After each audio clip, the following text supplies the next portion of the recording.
Olá, meus queridos irmãos, meus queridos amigos, queridos alunos que nos assistem. Sejam muito bem-vindos ao estudo de mais uma lição da nossa EBD para este semestre no qual estamos estudando o Sermão do Monte, um ensino desafiador. Nós temos tido a oportunidade de abordar o Evangelho segundo nos escreveu Mateus, nos capítulos 5, 6 e 7, quando justamente é abordado esse tema que nós podemos considerar como é o título da nossa revista, um ensino desafiador, o Sermão do Monte. Meu nome é Luiz Washington, eu sou professor da EBD e hoje, dando sequência a essa série de estudos, discorreremos com vocês sobre a lição de número 15, renúncia, a escolha, a vida para viver. Renúncia, escolha, a vida para viver. Ao longo dos próximos minutos, estaremos tratando sobre este importante tema, renúncia. Vamos buscar ao Senhor em oração. Deus Pai, nós nos colocamos diante da Tua presença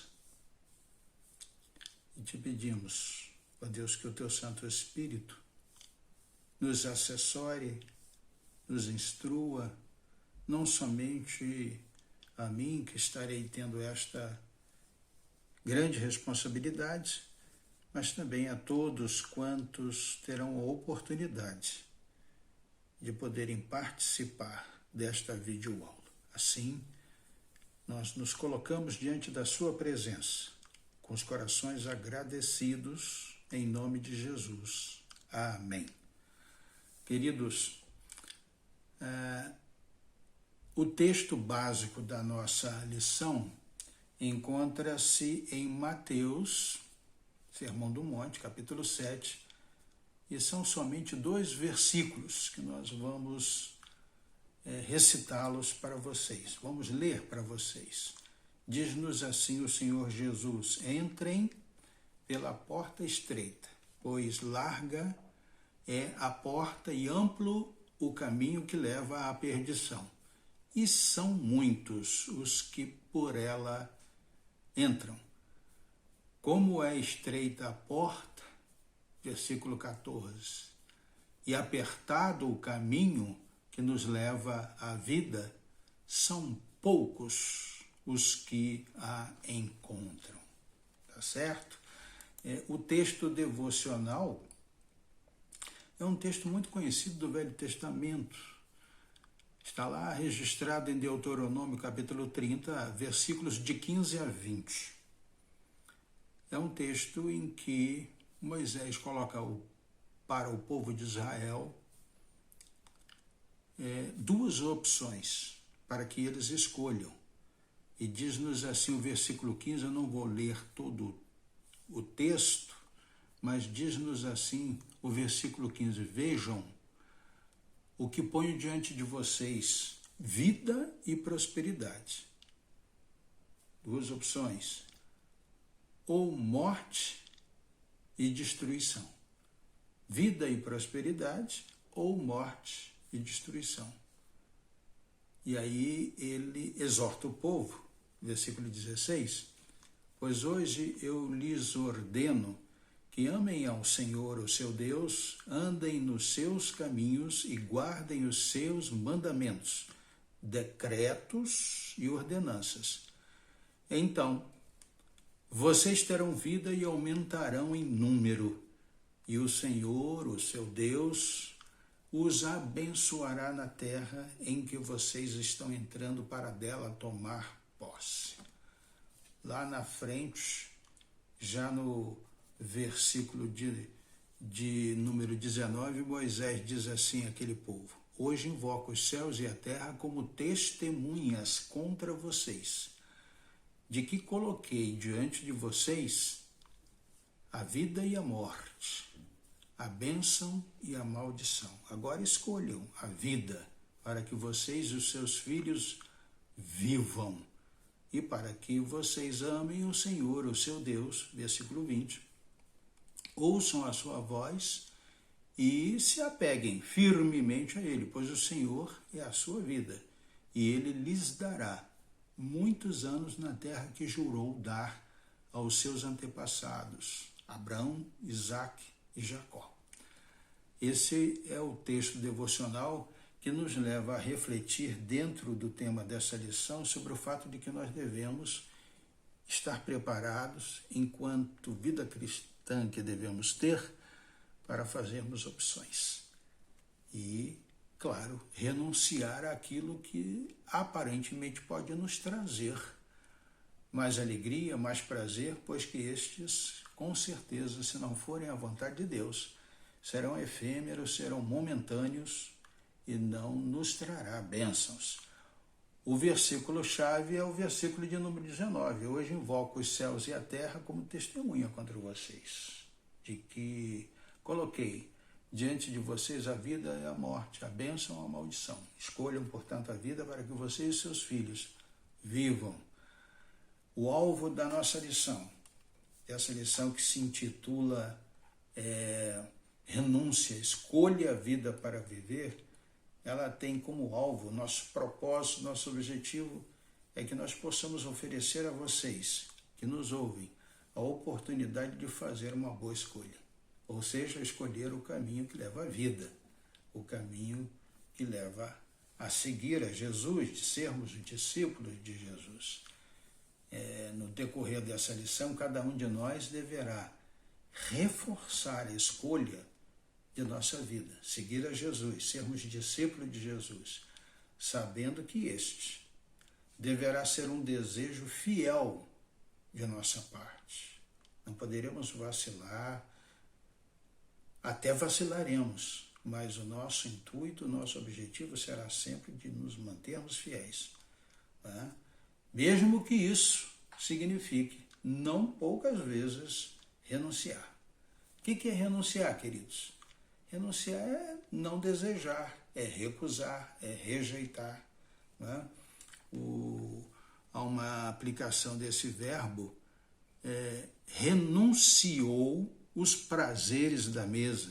Então, é desistir da posse, renunciou o trono por amor, né? Deixar crer em renegar. Os cristãos não renunciam à fé. Então, renunciar é isso. Agora, vamos aprender mais diante de várias situações em que seremos colocados. Queridos, no decorrer de toda a Bíblia, as escolhas são uma constante a todo momento. Ou são caracterizadas pela renúncia, pela resignação, pela abdicação, ou são caracterizadas pelo abraçar, pelo acatar, pelo acolher, pelo acreditar, pelo aderir, pelo admitir e até perseverar. Bem feitas ou mal feitas, disto certamente decorrem acertos e fracassos na vida dos personagens bíblicos em questão. Se não, vejamos, olha como ao longo da palavra de Deus existem várias situações em que nós temos que fazer opções. As escolhas, né, que são uma constante. Olha o que diz o primeiro exemplo que nós vamos tirar. Qual árvore? Da vida ou da morte? Da vida, viver para sempre. Ou do conhecimento, do bem e do mal. Os nossos pais, Adão e Eva, tiveram que fazer essa escolha. Qual jovem? Caim ou Abel? Qual deles tinha no seu coração o verdadeiro significado de adoração ao fazer a sua oferta? Entrar ou não entrar na arca? Noé pregou durante 120 anos, mas tinha diante dele uma opção, entrar na arca. E a proposta que Deus fez ao pai Abrão? Ir para a terra prometida, desconhecida, ou permanecer em Ur dos caldeus, onde tudo estava absolutamente sob controle? O próprio Abrão foi-lhe proposto sacrificar o seu único filho a Deus ou não? O que ele decidiu por fazer? E o nosso profeta Jonas, ele foi recomendado que fosse para Nínive, mas ele escolheu Nínive ou Jope. E as finas iguarias do rei em contraposição à água e os legumes. Daniel teve que, juntamente com seus companheiros, fazer essa escolha, né? Os peixes ou as almas? Logo que o Senhor Jesus foi morto na cruz, ele apareceu algumas vezes. E na terceira vez que o Mestre apareceu ressurreto aos discípulos, Pedro tinha convidado os seus amigos, os seus discípulos também, para irem pescar. E eles tinham optado pelos peixes ou pelas almas, que ele tinha sido durante 3 anos preparado, ele e os seus companheiros. Então o Senhor Jesus aparece e fala: jogue a rede do outro lado. E eles pegaram 153 peixes. E ali, verdadeiramente, Pedro tomou uma decisão muito séria na sua vida. E o próprio Senhor Jesus, ele teve que fazer uma opção entre a cruz, que era um cálice amargo, ou a coroa. Ele podia ter optado pela coroa, mas ele optou pela cruz. E quem está apto para o reino de Deus? Quem coloca a mão no arado, olha para trás ou olha para o alvo, para a frente? Este é o apto. Quem olha para a frente e não olha para trás está apto para o reino de Deus. Mais ainda, os pais ou o reino? Se alguém ama seu pai e sua mãe, conforme diz o Senhor Jesus, sua mulher, seus filhos, seus irmãos e irmãs e até a sua própria vida, mais do que a mim, não pode ser meu discípulo. Lucas 14, 26. Deus ou as riquezas? Ninguém pode servir a 2 senhores. O reino ou estas coisas? Mateus 6,33. Buscar em primeiro lugar o reino de Deus. E estas coisas, o que os personagens, o que o nosso próprio Senhor e Salvador escolheu? Disto resultou vida ou morte, né?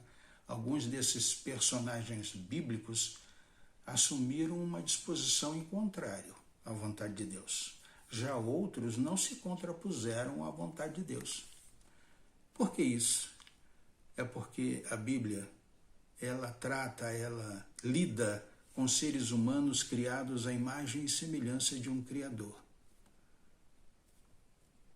Imagem e semelhança essa prejudicada por causa do pecado, mas mantida sob diversas circunstâncias, com um tom menos intenso, mas mantido. Então, assim como o Criador, né? O Criador, ele arbitra, isto é, ele decide, ele dirige, ele julga segundo a sua própria consciência. Por um lado ou por outro, por um caminho e não por outro, sempre da melhor forma. Graças a Deus, porque ele é Deus, né? Ele sempre faz a melhor opção. Nós fomos feitos seres arbitrários, ou seja, que precisamos decidir também por um lado ou por um outro, por um caminho ou por outro. Fomos criados com a capacidade de, e muito mais que isso, além de termos a capacidade, com a permissão do Criador de fazer quaisquer escolhas. Nós somos livres, né? Boas ou ruins, certas ou erradas. E por causa disso, nem sempre a nossa raça, a raça humana, tem escolhido bem. Infelizmente, graças a nós mesmos também. Diante dos dilemas vivenciados pelos personagens bíblicos acima, descritos, citados, como é que nós, hoje, agora, nesse momento, poderíamos responder às seguintes questões? É difícil renunciar? Existe diferença entre uma renúncia voluntária e uma renúncia compulsória? Qual desses dois tipos de renúncia é mais difícil? Você seria, neste momento, pensando nessas perguntas, vasculhar a sua mente e lembrar de duas boas escolhas e de duas escolhas ruins feitas ao longo de sua vida, no decorrer de sua vida? Faremos por um instante, em questão de poucos segundos.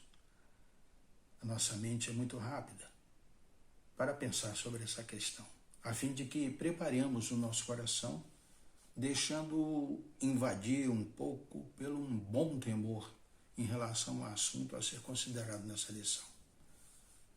Qual é o assunto? O fazer boas escolhas deve ser considerado por nós muitas vezes na relação direta, em saber fazer renúncias. Vejamos um texto que o autor nos sugeriu, o autor da lição.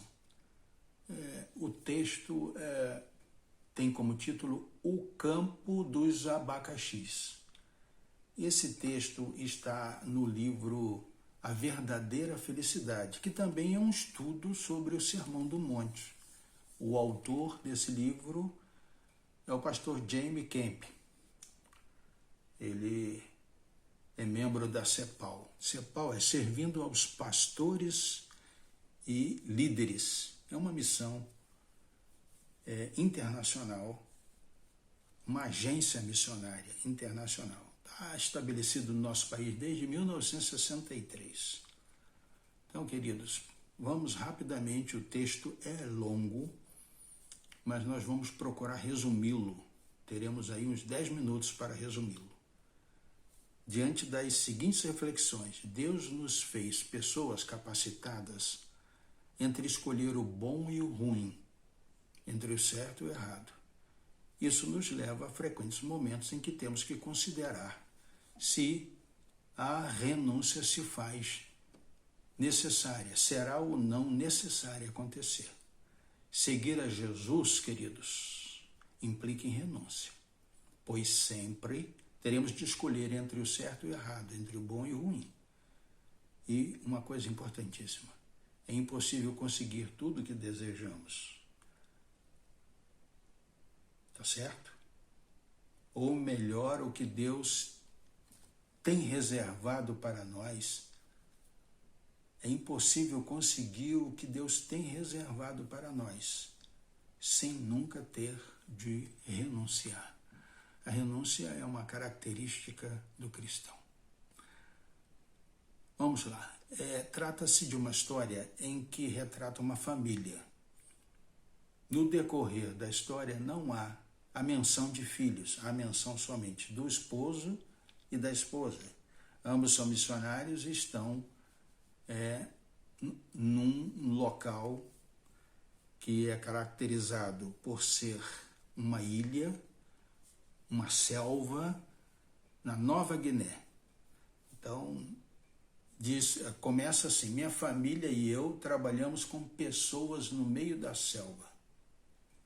Ele é um missionário, a esposa é uma missionária, e eles estão ali com o objetivo de conhecer aquele povo, evangelizar aquele povo, aprender a língua daquele povo, traduzir a palavra de Deus para aquela língua. Enfim, eles estão ali implantando uma igreja. Então, o que acontece? Um belo dia, ele resolve levar para aquela região abacaxis. Ali não existia. O povo já tinha ouvido falar, ele mesmo se lembrava de há muito tempo ter comido abacaxis, então ele resolveu comprar algumas mudas e plantar essas mudas naquele local. Aí ele vai, compra mudas e contrata um homem, um nativo daquela aldeia, para plantar as mudas. E, claro, paga ele por isso. Durante os dias em que ele trabalhou, né, ele teve a oportunidade de lhe pagar. Então, ele foi remunerado pelo serviço. Passaram-se 3 anos para que os abacaxis, os pés de abacaxis, se desenvolvessem e produzissem frutos. Finalmente, no 3º ano, ele pôde ver os abacaxis já encaminhando-se para o amadurecimento. E, na época final do ano, próximo ao Natal, eles estavam ansiosos por colherem abacaxis, mas, infelizmente, eles tiveram uma grande surpresa. Todos os abacaxis foram roubados. Quando eles lá chegaram, não existiam mais nenhum abacaxi daqueles que estavam prontos para a colheita. E aí ele ficou frustrado e, como missionário, ele ficou com raiva daquelas pessoas. E missionários, claro, não devem ficar com raiva. Todos nós sabemos disso. Cristãos não podem permanecer enraivecidos, mas ele estava e reclamou. Reclamou com eles porque ele esperou 3 anos, foi ele que plantou, foi ele que pediu uma pessoa para plantar, mas a remunerou, enfim, ele os advertiu. Os próximos abacaxis vocês não roubem, deixem que amadureçam porque eu preciso colhê-los, senão eu vou fechar a minha clínica. Então surge aí um serviço que eles prestavam àquela comunidade. Eles atendiam, naturalmente um deles era médico, ou ele ou a esposa, e atendia as crianças principalmente quando apareciam ali doentes. Então ele ameaçou fechar a clínica. Muito bem. E aí, um por um, os abacaxis foram amadurecendo e foram roubados. Então ele achou que deveria se defender daquelas pessoas. Ele achou que não poderia deixar que aquelas pessoas tratassem ele daquela forma. No fundo, ele era uma pessoa, junto com a esposa, egoísta. Eles queriam abacaxis porque queriam abacaxis. E não estavam levando em conta mais nada. Eles apenas queriam os abacaxis. Muito bem. Então ele foi e fechou a clínica. E aí, sabe o que aconteceu? Algumas crianças morreram. Porque, sabe como é? Nesses locais, o homem branco chega, leva doenças, e também tem as doenças que são daquele próprio local. Então a vida era muito difícil e as pessoas tinham gripe, as pessoas tossiam, as pessoas pediam remédio. Ele, não vamos abrir nossa clínica, vocês roubaram os nossos abacaxi. Então eles diziam, não fomos nós quem o fizemos, foram os outros. E aí continuavam tossindo e continuavam pedindo. E aí foi difícil eles manterem a posição. Então eles reabriram a clínica. Mas não, sem renunciar ao fato de que eles queriam abacaxis.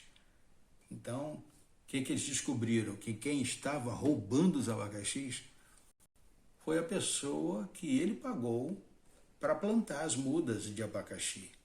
E aí ele descobriu um costume que era uma prática naquela comunidade, naquele povo.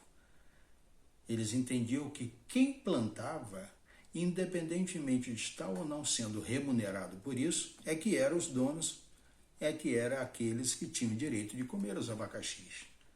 Era a lei da selva. O que eles plantam é deles. Eles não levavam em consideração a questão do pagamento, a questão do serviço prestado. Então, ele pensou, eu vou ter que tomar uma decisão. E ele sabia que se ele tivesse que tomar uma decisão muito intensa, muito ortodoxa, ele teria que esperar mais 3 anos para plantar novas mudas e as mudas nascerem. Então, o que aconteceu? Buscando antecipar o final da história, foram muitas as lutas. ele chamou as pessoas, os nativos, e disse: olha, esses abacaxis aqui são todos de vocês, tirem daqui e plantem em outro lugar, porque eu vou plantar novas mudas. E resolveu esperar mais 3 anos. E aqueles abacaxis nem foram plantados, foram perdidos, foram retirados dali, mas estavam muito bem, muito vistosos, muito bonitos, mas os nativos não os plantaram. Enfim, o que aconteceu? Ele esperou mais 3 anos e os abacaxis começaram a se aproximar do ponto da colheita. E já vão uns 6 ou 7 anos. E aí o que aconteceu? Fecharam a clínica, tiveram que abrir.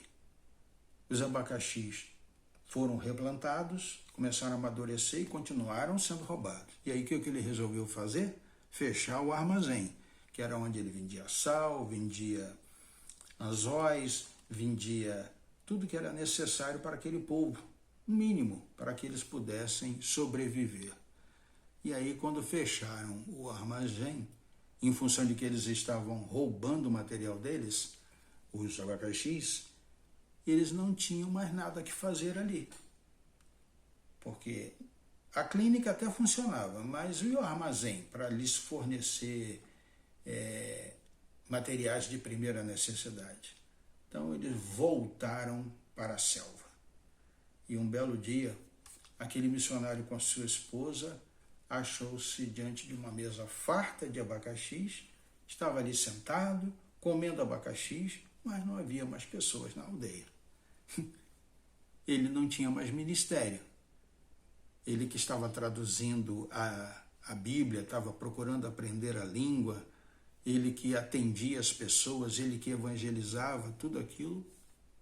Ele pensou com os seus botões e falou com a esposa: podemos comer abacaxi nos Estados Unidos. Quero dizer, se é só isso que temos que fazer, por que ficar comendo abacaxis aqui? Então ele refletiu e entendeu que deveria abrir de novo o armazém. Então, um dos nativos que estava passando por ali foi avisado por ele: olha, próxima semana eu vou abrir a clínica. Mas os abacaxis estavam lá agora, mas continuaram a ser roubados. Então, o que aconteceu? Diante daquela circunstância, ele não tinha conseguido resolver, porque ele continuava sendo egoísta, ele não renunciava aos seus abacaxis. Assim sendo, chegando o momento das suas férias, da sua licença, pela vontade de Deus, né? pela providência divina, ele pôde participar de um curso intensivo. E lá ele ouviu dizer, ele assistiu a várias palestras e aprendeu que nós, cristãos, devemos entregar tudo que temos a Deus, mesmo porque nós somos mordomos. Deus é quem nos deu, nós estamos apenas tomando conta. E que a Bíblia ensina que quanto mais você der, mais você terá. Atos 20, 35, parte B. Há maior felicidade no dar do que no receber.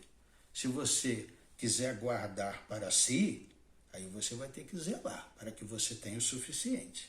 Mas se você entregar tudo para Deus, tudo, você será apenas apresentar-se diante de Deus como o mordomo, o administrador, as coisas certamente vão fluir de uma forma diferente.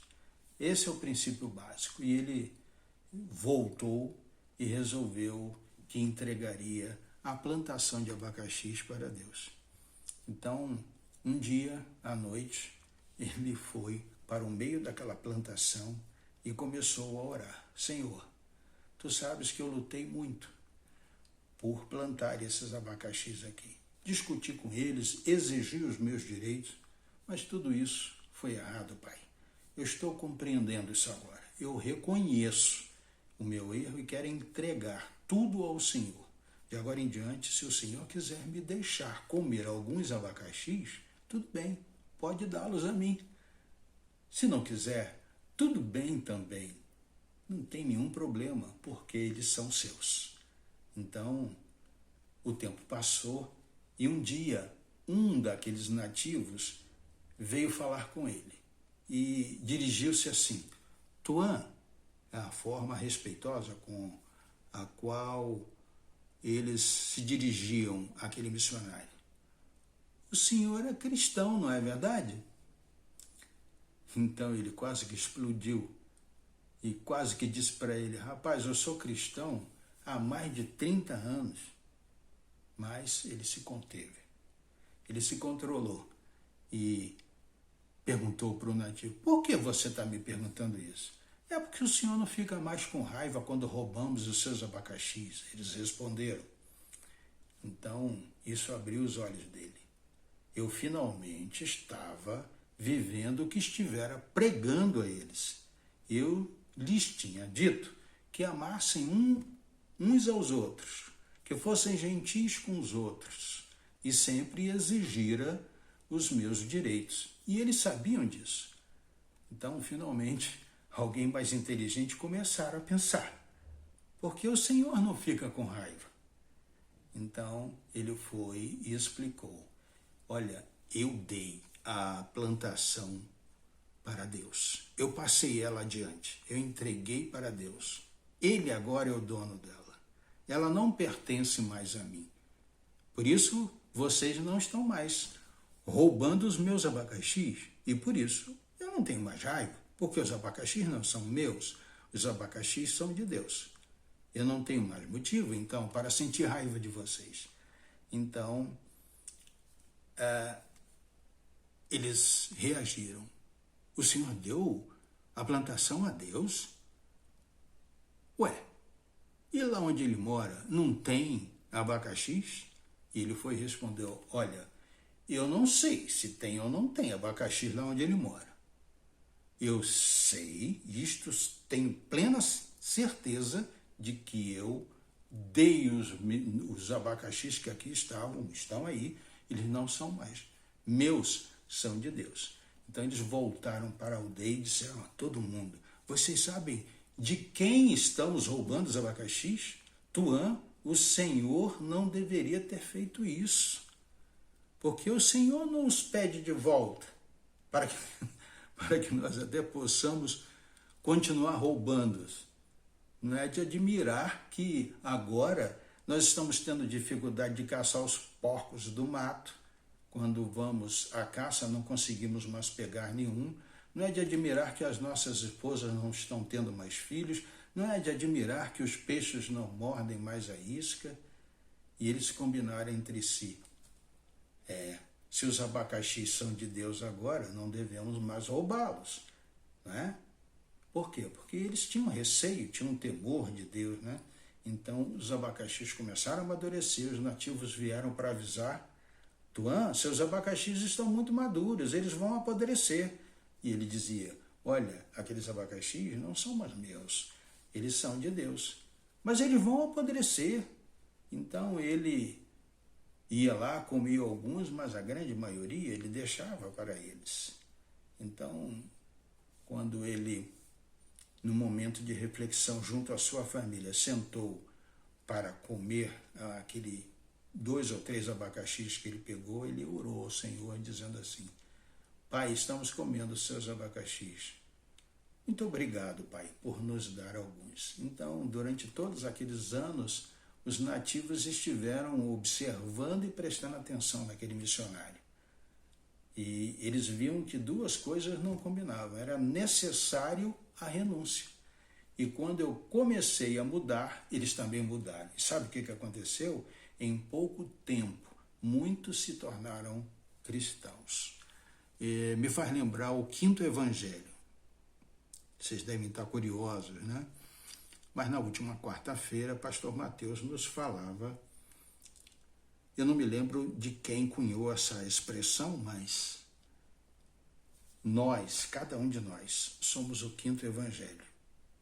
Muitas pessoas nos observam, muitas pessoas estão lendo as nossas páginas. Então, o princípio de dar a Deus realmente funcionou. E ele praticamente não acreditou, mas começou a entregar todas as coisas a Deus. Inclusive, uma ocasião, o filho dele estava muito mal, estava à morte, com muita febre, e não havia meios de levá-lo ao médico. Então, ele se lembrou daquele princípio e sabendo que Deus poderia levar o seu filho, mas ele disse: Senhor, o filho o Senhor me deu, mas ele é seu. Eu entrego ao Senhor. Então ele orou a Deus ali, e a febre durante aquela noite amenizou, passou, e o filho foi curado. E assim ele passou. Os nativos pediam alguma coisa para ele, ele dizia: Senhor, o tempo que eu vou gastar para fazer isso não é meu, é teu. E aí fazia, consertava uma pá, uma enxada. Então ele começou a perceber a mudança de comportamento daquelas pessoas ao se tornarem cristãs e a usufruírem e a exercitarem a prática cristã. Então, eles começaram a ver, realmente, Tuan agora é um cristão. Ele nos diz para amarmos as pessoas, né? Amarmos uns aos outros, e agora ele está começando a nos amar. E aí, uma ocasião, ele estava consertando uma cadeira quebrada, passou um nativo e falou assim: deixe-me ajudar a segurar essa cadeira para o Senhor. E aí, após ele ter consertado e o rapaz ter ajudado, aquele nativo, ele perguntou para o nativo: quanto que eu lhe devo? Ele falou: não, o senhor não me deve nada. O senhor outro dia me ajudou a consertar a minha pá. Então eu o ajudo agora a consertar a cadeira. E aí ele pensou: incrível, Deus é muito bom. Eu pensei: essa é a primeira vez que ninguém faz alguma coisa para mim sem exigir pagamento. Então, o que acontece, queridos? Ele entendeu que desde o princípio ele deveria ter entregue toda aquela plantação para Deus, para que Deus administrasse. Se ele tivesse feito isso, muitos problemas teriam sido evitados, né? E ele, consultando a Bíblia, encontrou uma passagem lá em Levítico, capítulo 19, que diz assim: quando entrardes na terra e plantardes toda a sorte de árvore de comer, ser-vos-á vedado o seu fruto. 3 anos vos será vedado, dele não se comerá do fruto. Porém, no 4º ano, todo o seu fruto será santo. Será oferta de louvores ao Senhor. E no 5º ano, comereis frutos dela, para que vos faça aumentar a sua produção. Eu sou o Senhor, vosso Deus. Levítico 19, 23 a 25. Finalmente ele entendeu. Deus não queria que eu comesse aqueles abacaxis no 1º ano em que eles ficaram maduros, ou seja, no 3º ano. Ele queria que eu os dedicasse a ele. Depois ele queria que eu os desse aos nativos, para que eles pudessem ver as boas obras dele, glorificando ao seu Pai, que está nos céus. Se eu tivesse feito isso, os nativos teriam insistido para que eu comesse os abacaxis no 5º ano. Então, todas essas dificuldades, mais de 7 a 8 anos, teriam sido evitadas. E aí, o que aconteceu? A obra continuou, ele continuou a evangelizar, a aprender a língua, muitos daqueles nativos se tornaram cristãos. Essa história, eu não sei se é verídica ou não. Eu precisaria conhecer, me aprofundar no livro Em Busca da Felicidade, de Jaime Camp, que estuda o Sermão do Monte também. Eu estou procurando, já encontrei, não novo, encontrei na estante virtual um portal que vende livros usados. Comprei, R$ 12,50. Devo receber em breve. Espero que venha a ser bênção na minha vida e eu indico aqui para vocês também, tá?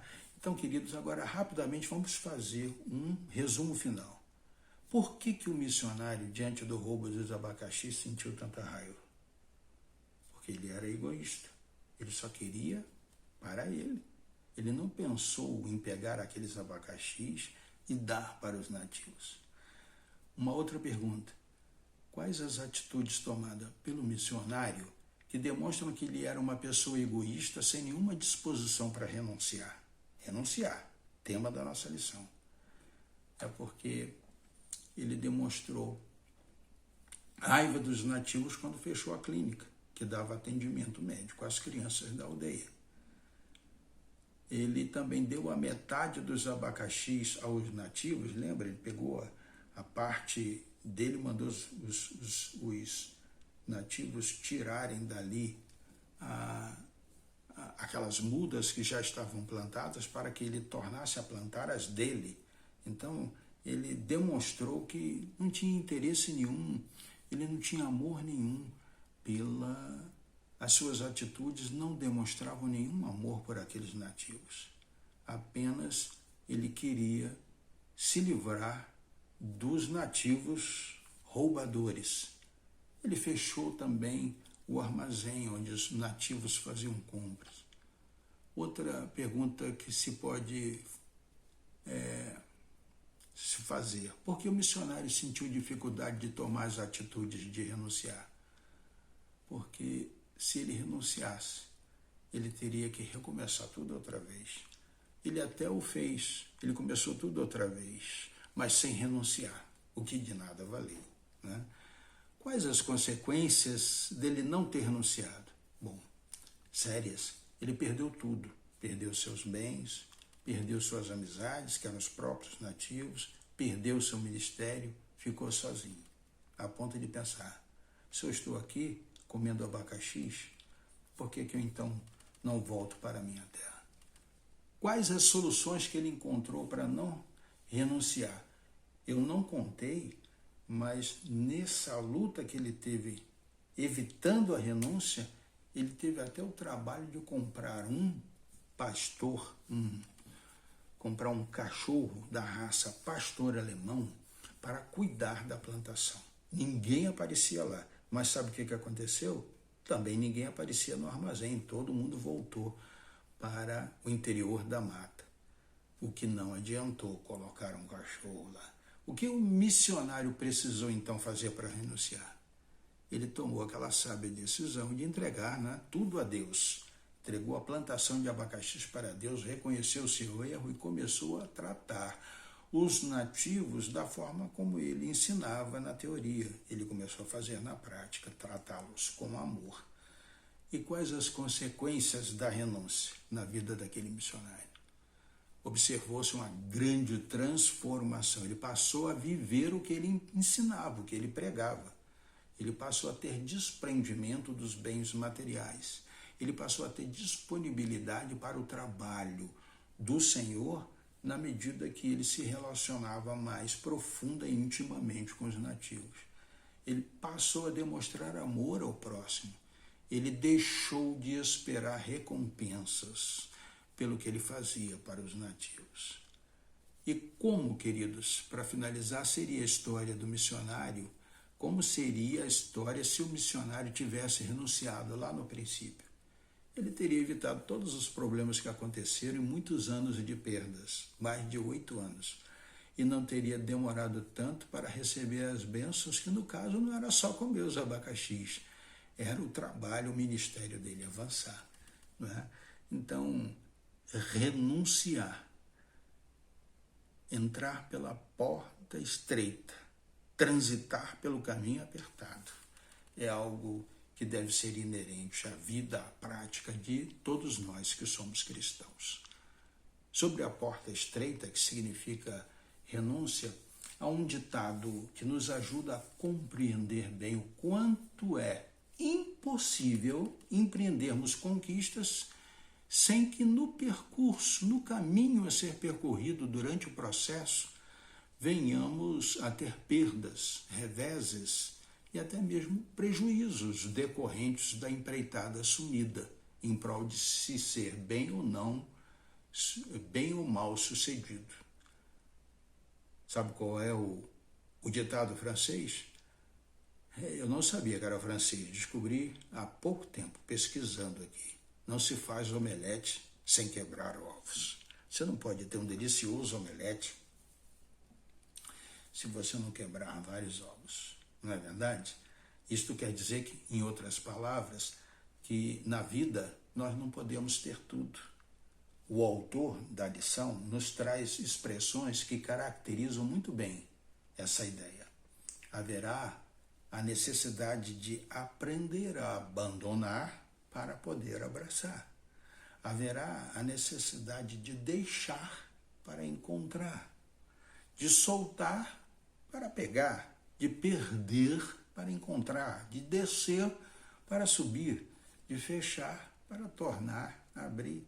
Nós não podemos ser amplamente vitoriosos. O próprio Senhor Jesus nos falou a esse respeito quando se referiu à peculiar dificuldade dos ricos, daqueles que possuem grandes fortunas, em adentrar o reino de Deus. Versículo 24 de Mateus 19 diz assim: e lhes digo ainda, é mais fácil passar um camelo pelo fundo de uma agulha do que um rico entrar no reino de Deus. E essas palavras vieram após ele ter tido aquele encontro com aquele jovem rico. O mestre, ao propor àquele jovem que vendesse todos os seus bens e entregasse o produto da venda aos pobres, percebeu que ele havia se entristecido porque ele possuía muitos bens. Se você, disse Jesus no versículo 19, 21, Jesus respondeu: se você quer ser perfeito, vá, venda os seus bens e dê o dinheiro aos pobres e você terá um tesouro do céu. Depois, venha e siga-me. Ouvindo isso, o jovem afastou-se triste, porque tinha muitas riquezas. Hernandes Dias Lopes comenta que, dentre aquelas várias pessoas que foram a Jesus durante seu ministério terreno,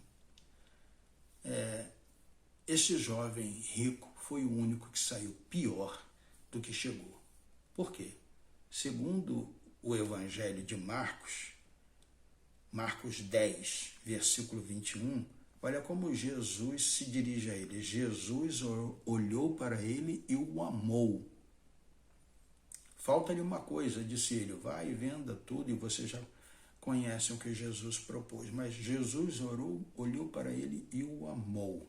Jesus o amou, mas mesmo assim, ele desperdiçou, o jovem rico, uma grande oportunidade. Não obstante ter procurado a pessoa certa, o Senhor Jesus, ter feito a pergunta certa e ter recebido a resposta certa, ele tomou, infelizmente, a decisão errada, porque amou mais ao dinheiro do que a Deus, porque não quis nem sequer aventar a hipótese de renunciar aos seus muitos bens em prol do reino.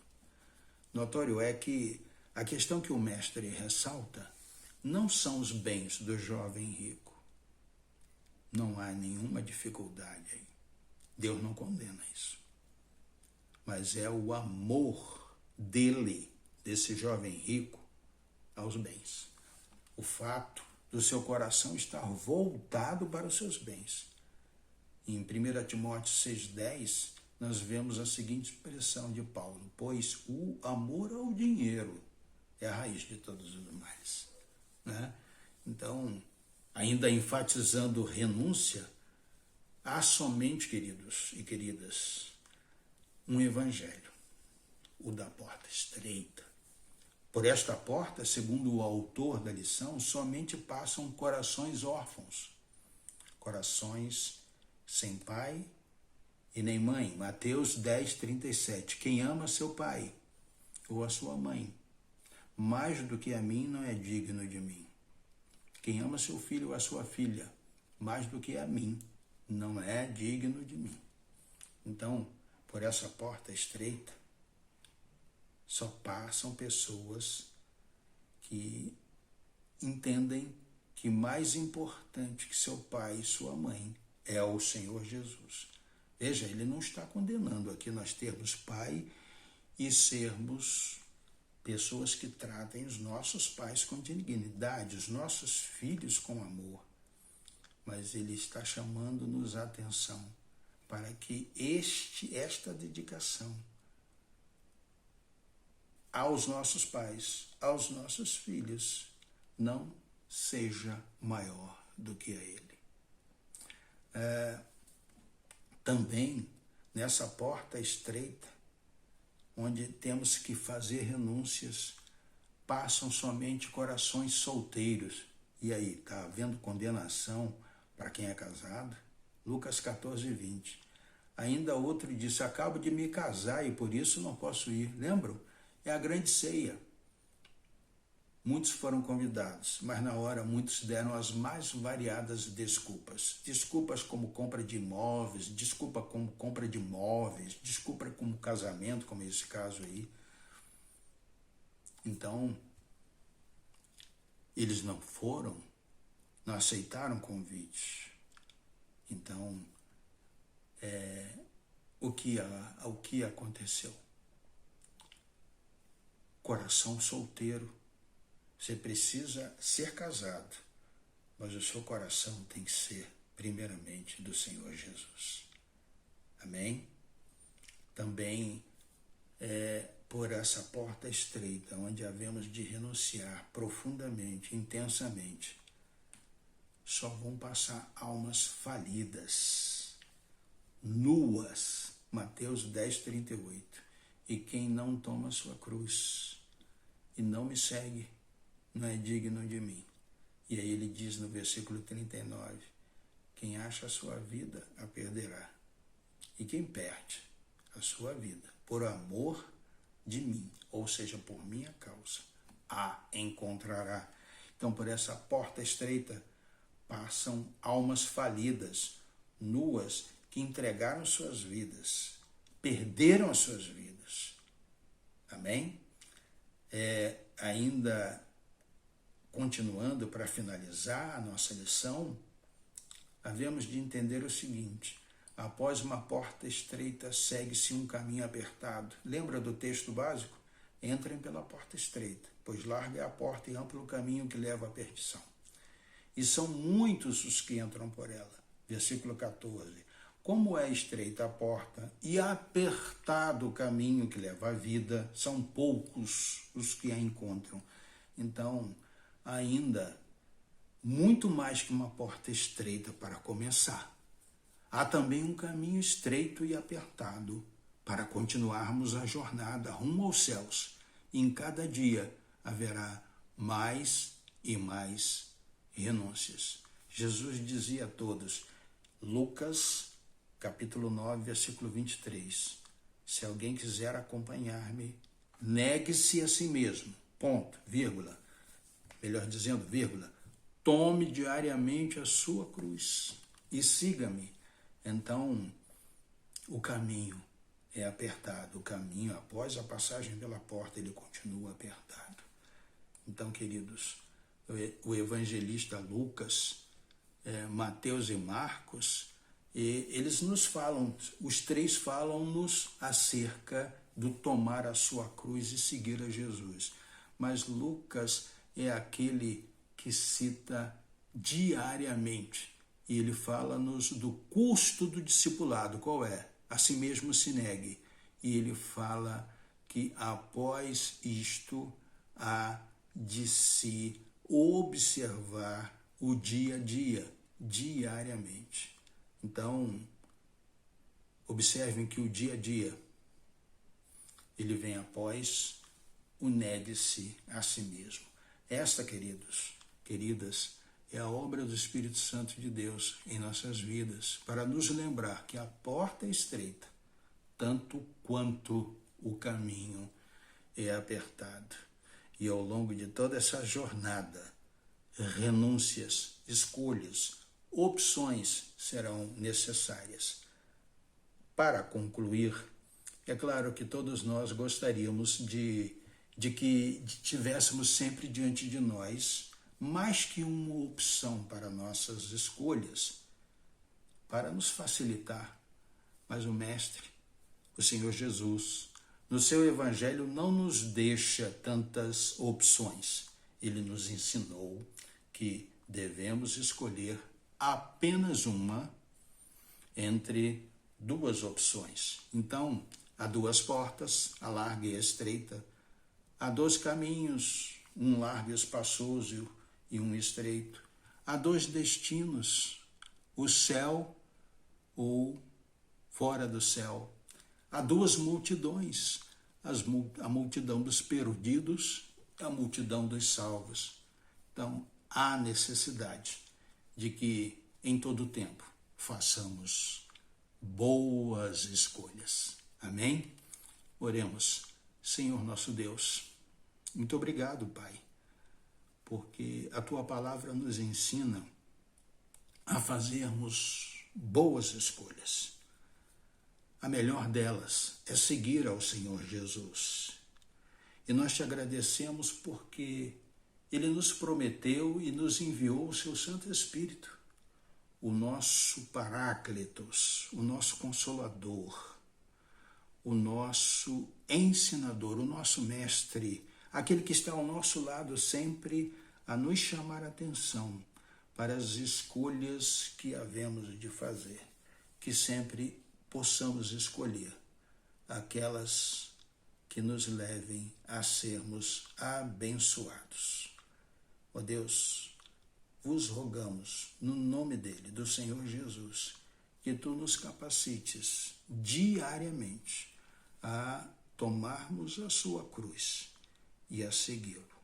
Assim te oramos, no nome precioso de Jesus, o seu Filho amado. Amém.